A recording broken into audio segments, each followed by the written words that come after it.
Hi friends, welcome to R G cookery. நம்ம healthy snacks எல்லாம் பார்த்துட்டு வந்துட்டுருக்கோம். 3 எபிசோடு பார்த்தாச்சு. இன்றைக்கி வந்து 4th எபிசோடு. போஹா, அதாவது அவலை வச்சு தான் ரொம்ப ரொம்ப ஈஸியானது, ரொம்ப சிம்பிளானது, எல்லாருக்குமே இது தெரிஞ்சிருக்கும். நம்ம எப்படி பண்ணுறதுன்னு பார்க்கலாம். நான் 1 கப்பு அவல் எடுத்திருக்கேன். அது நல்லா வாஷ் பண்ணிவிட்டு அது வந்து கொஞ்சமாக வந்து தண்ணி முழுகிற அளவுக்கு தண்ணி விட்டு 10லேருந்து 15 நிமிஷம் அப்படியே வந்து தண்ணி வச்சு நம்ம ஊற வச்சுருவோம். வந்து இந்த அவல்லையே நமக்கு வந்து நிறைய ரெசிபிஸ் இருக்குது. அவல் இட்லி பண்ணலாம், அவல் உப்புமா பண்ணலாம். இது வந்து நான் வந்து ஸ்வீட் ஆகும், இது வந்து ஸ்வீட்டு அவல் வந்து பண்ணுறேன்.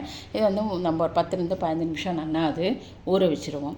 ஊற வச்சுட்டு இது வந்து நம்ம இதுக்கு இந்த 1 கப்புக்கு நான் வந்து அரை கப்பு தான் வந்து வெல்லம் எடுத்திருக்கேன். இது வந்து நம்ம எஸ்பெஷலி இந்த குழந்தைங்களுக்கு கொடுக்குறதுனால கொஞ்சம் ரிச்சாகவும் ஹெல்த்தியாகவுமே நம்ம பண்ணிடலாம். ஒரு ஸ்பூன் நெய்யை விட்டுட்டு தேவையான நட்ஸ் எல்லாம் அதில் போட்டுருவோம்.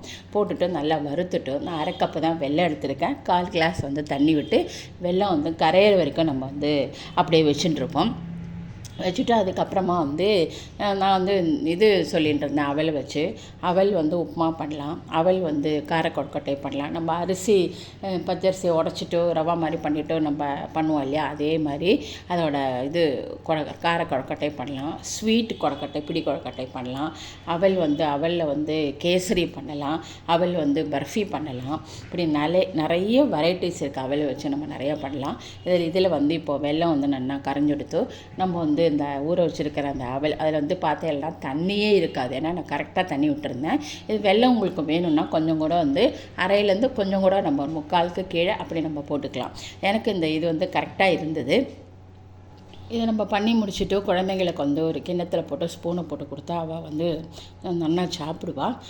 போகாலே நிறைய ரெசிபீஸு நிறைய இருக்குது.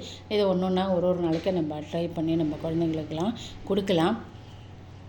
இந்த ரெசிபி உங்களுக்கு எல்லாருக்கும் பிடிச்சிருக்குன்னு நினைக்கிறேன். இது வரைக்கும் என்னோடய சேனலை சப்ஸ்கிரைப் பண்ணலைன்னா please subscribe my channel. Thank you.